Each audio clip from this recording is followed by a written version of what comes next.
You're tuned in to Talon, Talon, Talon, Talon, Talon, Talon, Talon it like it is.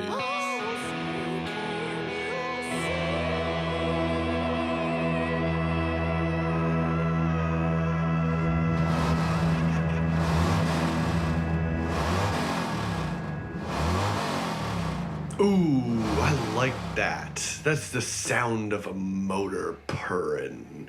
And you know, the only ones that are ever gonna do this the right way are the ones that run on what people are calling fossil fuels. And fossil fuels are very important. And they've built this country and they've really built this world. You know, people always talk about how we can, we landed on the moon, we can do this. We landed on the moon, we can do that. But we did that with fossil fuels. So really anything you think we should be able to do because you think we landed on the moon, we should be able to do only with gasoline. And I'm not going to talk about if we did land on the moon or not, because that's not, I don't think, the important conversation for today. The important conversation is fossil fuels, and I want to stay focused. There's not going to be a lot of tangents today, because I'm very focused on this issue. Now, here's the thing. You see a lot of these liberal people in the media coming out and saying that fossil fuels are so bad and that we shouldn't be using them anymore. And I'm thinking, why do you think that? Why do you think that? So I ask, and they say, oh, it's because it's doing global warming. It's putting all this carbon in the air, and then suddenly it's very bad. And I'm thinking, well, you know what? Humans are made out of carbon. So if you're saying carbon is a bad thing, suddenly you're really being kind of a self-loathing human, and you're also being rude to the rest of us, which if you want to hate yourself, that's fine, but we're all made out of carbon, so this carbon bashing has to stop. Now, the real reason they're trying to feed us this baloney about why we need to stop using fossil fuels is because these people, these liberals out there, they're working on a technology to make these fossil fuels that used to be dinosaurs back into dinosaurs. And that is very troubling. I hope you weren't holding one of your nice glasses, because I'm sure you just dropped it and it shattered on the ground in a very dramatic way. But so they're trying to turn them back into dinosaurs. And I'm not saying that the Americans out there that might be getting duped into voting for some of these people, I'm not saying that's why they want to do it, because I think most people don't know about this. But yes, they want to turn these fossil fuels back into dinosaurs, and it's very scary. It's very scary because, you see, the reason fossil fuels work as well as they do is because the strength of the dinosaur, which is the strongest animal to ever live on the planet, the strength of the dinosaur is trapped within that little nugget of coal or that little drop of gasoline, and when you light it onto fire, it bursts forth that strength that was once in there, and it fuels your car and powers it. And that's why, you know, people say horsepower, but really velociraptor power would be more accurate. And so we're using that strength, and that's giving us strength, because humans, we're only so physically strong. I mean, I can probably only bench press 520 pounds, whereas a dinosaur could bench at least double that.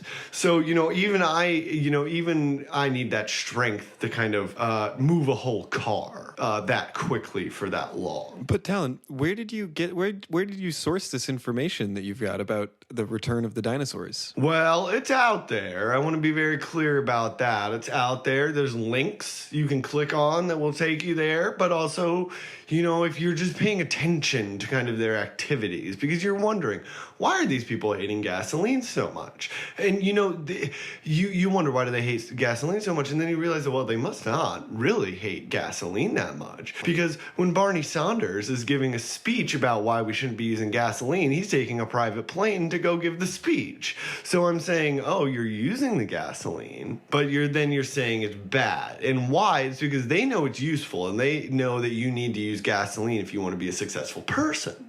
But they want to trick all of the regular folks, the folks out there just trying to work their day away and do the right thing and be a good American. They're trying to trick these people into being weaker so that they can, because you imagine this, okay? So what they want to do is they want to reconstitute these dinosaurs. And I love the Constitution. Reconstitution, not so much, because then what happens suddenly is that you have these dinosaurs. Okay, you have an army of communists riding into your town on dinosaurs, and they're forcing you to go to free college, and they're forcing you to go to free doctor, and they're forcing you to go catch a high-speed train, and they're doing all these things, and you're not going to be able to question them because they're riding a dinosaur, and dinosaurs are very scary. Because right now they're trying to do those things, sure, but they are having to be very sneaky about it. So now they're trying to tell us, don't use fossil fuels, use renewable fuels. And they're being very sneaky about it and saying, use renewable energy like the sun and the wind. But what they're not telling us is they haven't invented any way to renew the sun or the wind. I mean, if they invented this great new sun-making machine, then maybe I'd consider it renewable. But after you use the sun up, it's gone. I mean, there's no getting a new one. But they're being very sneaky about a lot of things that they wouldn't have to otherwise be, because with dinosaurs they can tell you this is what you do, this is what you don't do. So for instance, nowadays, after Obamacare passed and they made birth control mandatory. So they make birth control mandatory, and a lot of these young gals are going to go out and use it by choice. But the ones that don't, obviously, the government needs to use your tax dollars to pay someone to sneak up to their bedroom window and place a birth control pill under their tongue every night.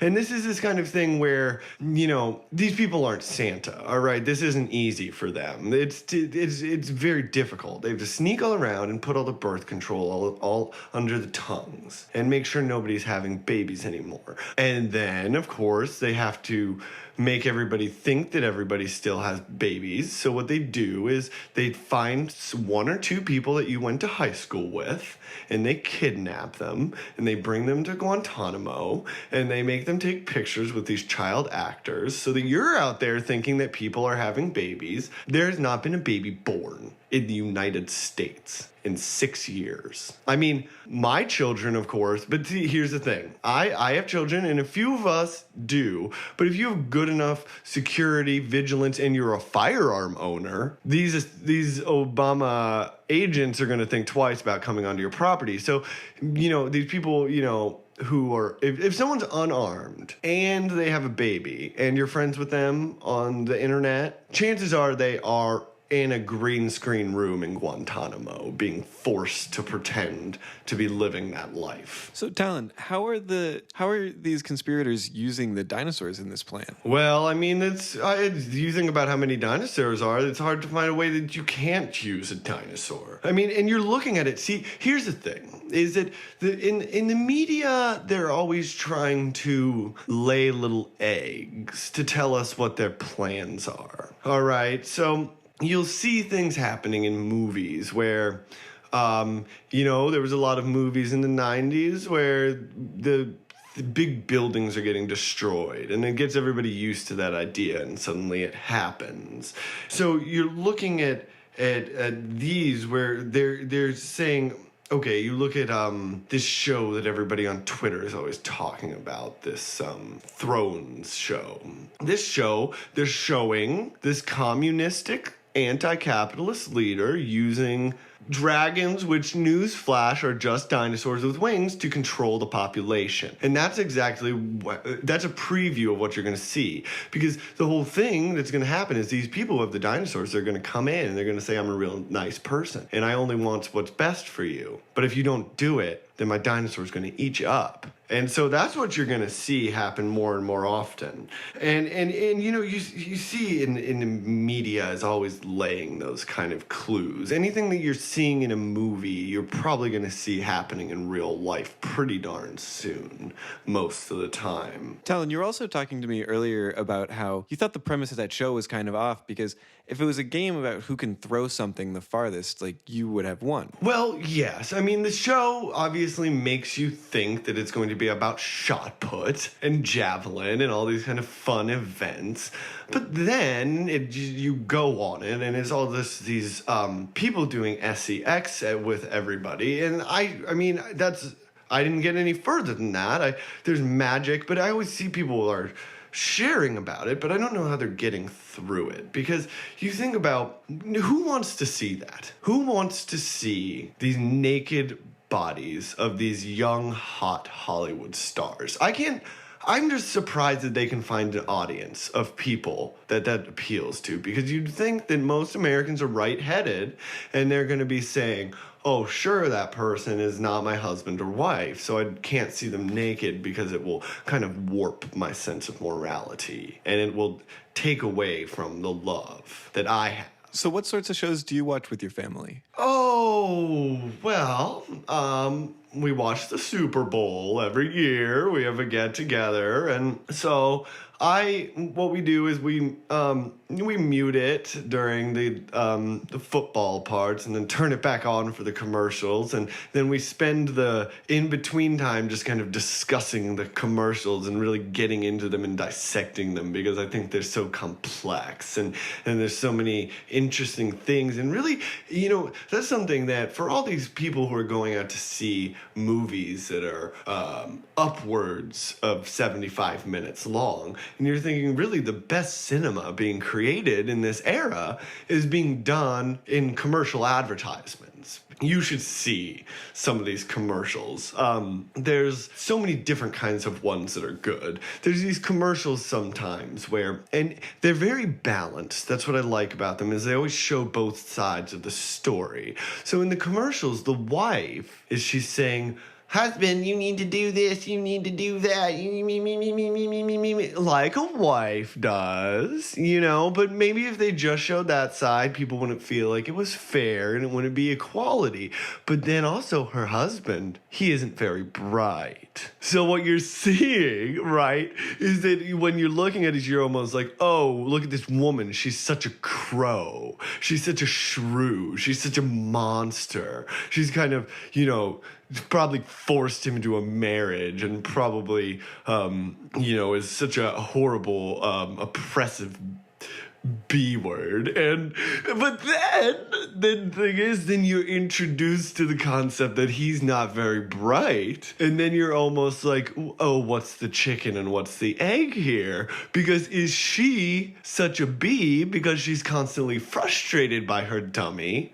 You know what I mean? Or is he playing dumb because he's tired of hearing her ramble on and on? And you're not going to see that kind of dynamic in a movie that they're then going to give an Oscar to. They're giving these Oscar awards to these movies, like this one where the boy from Titanic, he won one. Russell Crowe? Russell Crowe. Now, there's this movie where Russell Crowe is a pioneer, and he's in love with a bear, and then he's taking a hike, and it's this kind of, and I'm thinking about people who are sitting in the movie theater for 2.5 hours. That's the amount of time the average person should be able to, I don't know. I mean, I would make $50,000 in that time if I were working the whole time. And you're thinking, I just essentially spent, well, there's $50,000 and then another $50,000 for the popcorn and the soda.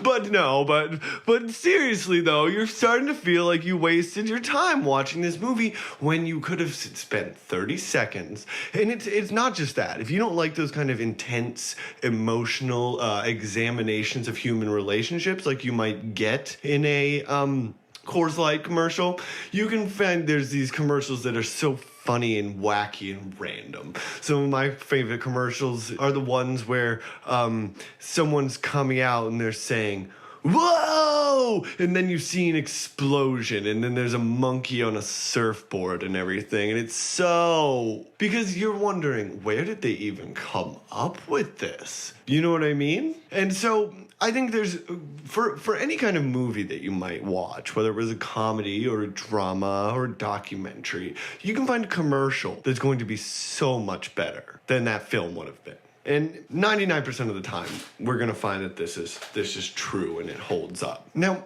the movies, sometimes there is cool car things in the movies, which is back to what I have been focused on this whole time, which is fossil fuels. And so the movie's The Fastest and the Furiousest. In this movie, Devin Wiesel and Paul Walkman, they're racing cars very fastly down the street, and they're kind of doing it in a way that makes me think, oh, maybe I'd want to watch a car, or be a car, or have a car, or something. I need car to be more of my life. But the thing is, and you're thinking that's great, that's almost like it's a big, long commercial for cars. But it's not, because they're also telling to do crime. And I've seen this, and this is the bad thing, is they're saying, oh, it's good that people are going to want to buy a car, but they shouldn't be doing the racing in an illegal way. What they should be doing is lobbying their congressmen to get rid of speed limits so that they can do all this racing in a legal way. And what I'm thinking that's a bad thing is that they're showing, oh, you don't need to change the laws. You can just go do it. And the problem with that is if you're not Devin Wiesel or you're not Paul Walkman and you can't drive so fast and put on your nos and get away from the popo, then you're going to be a regular American who's going to be burdened by fines. And that's not good for anyone, of course, other than the fat cats in Washington that are going to use your speeding ticket money to put a new coat of paint in the locker room at the White House. Again. So, Talon, earlier you were telling me about all the modifications you had the mechanic put on your car earlier. Do you want to tell our listeners about that? Oh, my car's real souped up. So first thing I did, I got this car and I said, paint it red. And because I know that's going to add 10 or 15 miles to my top speeds right there. But I'm not going to stop there. I put neons on the bottom of it, neon lights. And then it has these big rims, big 23-inch rims. And these rims, you should see them. Oh maybe I'll try to post something on Twitter with a image or a video or a GIF of these files. And because these wheels, okay, so they look like they're going the other way and they're spinning, but so you're looking at my car and you're going, is he going forwards or backwards? I just know he's going fast. And that's the point, is that I've done all these features to make it faster. Like I said about the paint, and then there's the neons, and then I have this big wing coming off the back. It's about 6 feet spoiler. It's about 6 feet tall, and it comes up, and then it has a big 10 feet across swooshing thing like a drag racing car. And it's just, when I'm driving, I'm just ripping down the highway at the posted speed limit, but just knowing how much faster I could go really gives me a rush. So some of those modifications have helped. And then I do have the nitrous in it. I went to the store, down to the shop, the t-shirt shop in my hometown where they have the t-shirts and the incense. And because someone told me that's where I should go if I want to get nitrous. So I went down there and I said, give me the NOS. And they pull up this little container, a little box full of these little canisters. And I'm asking them, how do I use it? So the fellow says, well, legally, I have to tell you it's for whipped cream. And I said, oh, I'm not using it for whipped cream, buddy. You better believe I'm not using it for whipped cream. I think you know what I'm going to do with it. So he said, okay, I know what you're gonna do with it. So, weird thing, I always thought you inject it right into the engine, but you inject it right into the driver. So what happens is you're driving along and you think, I want to go so much faster. So you take out the nitrous and you crack it open and just inhale it all, and then you're going so fast that the world is just whooshing by you. Like, all the other cars are just like woo, woo, woo, woo, and you're moving so fast that when you hear your own voice, it sounds like you're in slow motion, and you're yelling, I'm driving so fast. Because you're moving faster than the speed of sound, so the sounds sound like they're going slowly behind you, and you're just zipping down the road at warp speed, the other cars seeming to vibrate and quake, and then it wears off and you go back to regular speed. But it works, folks, and I'm so glad that my car is so souped up, and I find myself just wanting to go out in the car and use that again. I think the speed is almost addictive. I think there's this borderline addictive quality about going that fast, because I'm thinking, I just want to get back in the car and do that again and again and again and again and again until I run out, and then go get more. And I want to save one so that I can get to the store nice and fast. You know what I'm saying? I got zoom. So, Talon, earlier before the show started, you were talking to me about your opinions on motorcyclists. Motorcyclists. Now, here's the thing. In the wars, in World War I, they used motorcycles, and it was very cool because they were kind of doing what they would have been doing with horses and making them like iron horses. And I think if you're thinking about a motorcycle as a kind of a horse, if you're, for instance, John Bovey's famous song that I love so much, where he's talking about how a motorcycle is like a steel horse. Those guys are cool. But most people don't think about it this way, because most people who think about riding it think about, oh, this is a machine for crime making and for doing bad stuff with. And they're always popping wheelies and going around with their leather jackets and being very scary to people. And I don't think it's very nice that they're riding around and zipping in between other cars, because there's supposed to be a certain amount of cars in a certain amount of space, and then you suddenly have a bike which is really a half a car. And I don't like having to do fraction math while I'm already moving so quickly, because when I'm driving quick like that, my mind is kind of muddled sometimes, and I can barely make sense of numbers and fractions. So I don't want to have to be thinking, okay, if he's a half a car, I need to leave half as much time before I brake behind him. Those kind of things where I don't want to be doing that kind of math on the road.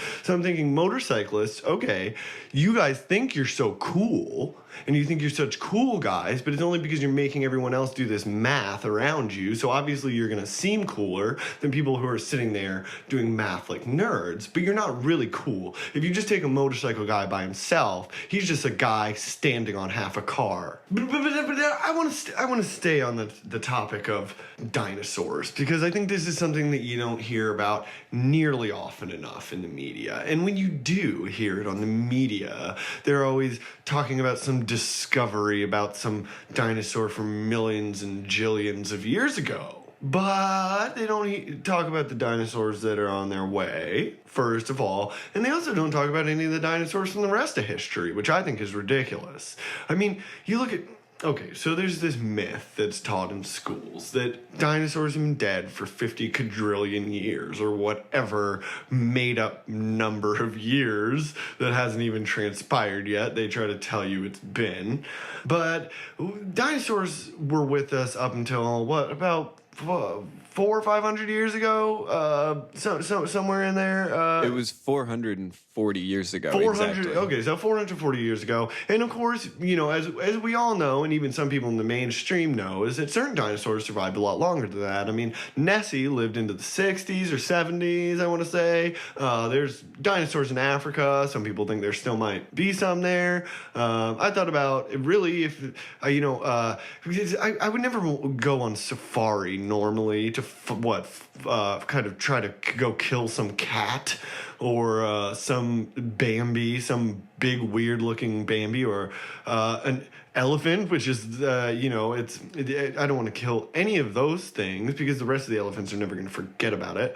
And so, but if we could confirm that there were dinosaurs, that might be a worthwhile challenge. I might spear hunt a dinosaur. And some people do think they're out there, but I'm not going to be the one to check. I want confirmation before I bother getting on an airplane and going to another country, which is something that I've never done, and I don't think I'm going to want to try very soon.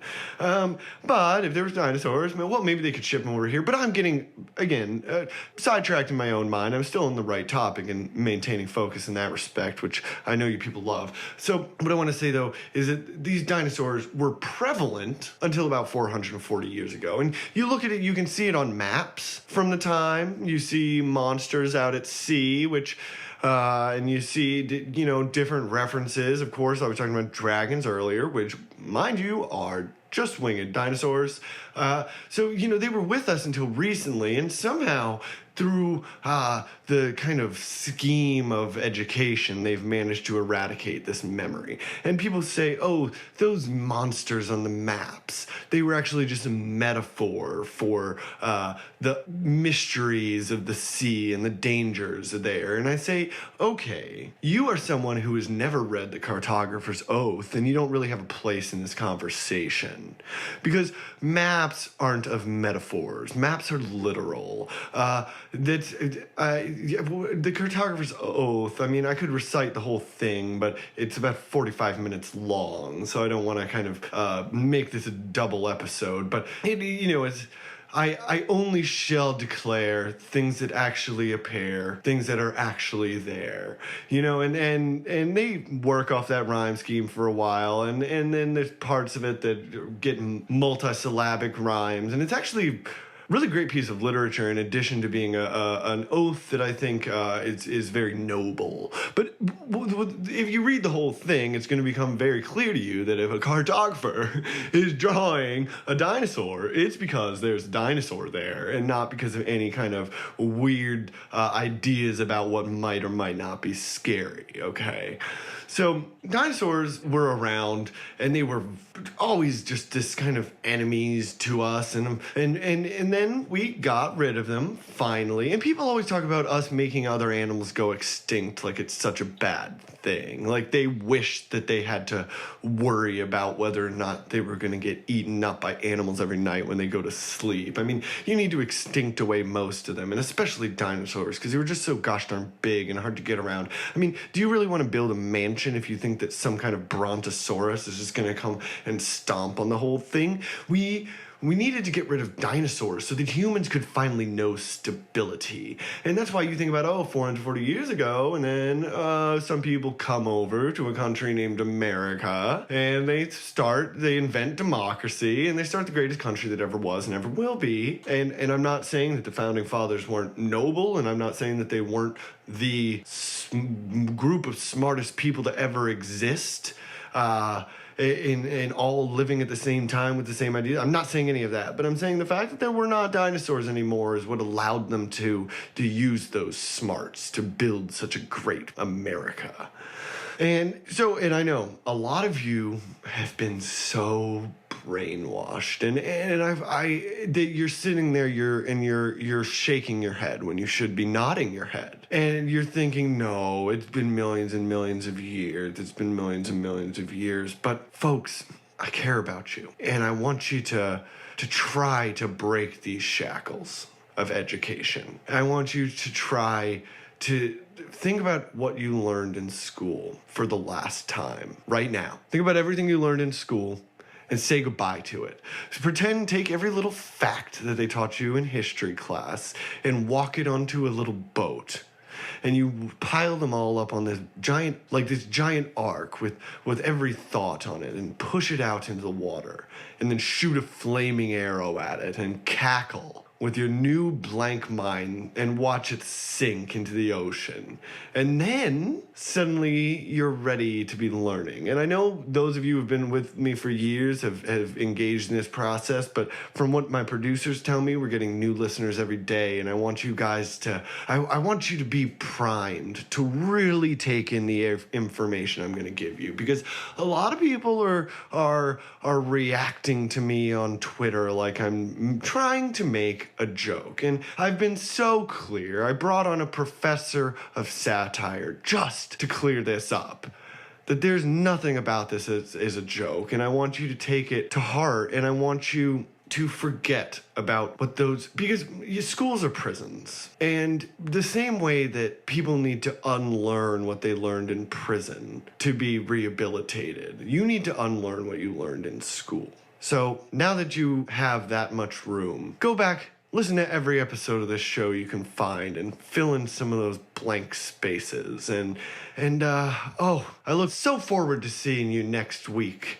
Because I think once we all do that, we can really start to pull up our sleeves and get into it.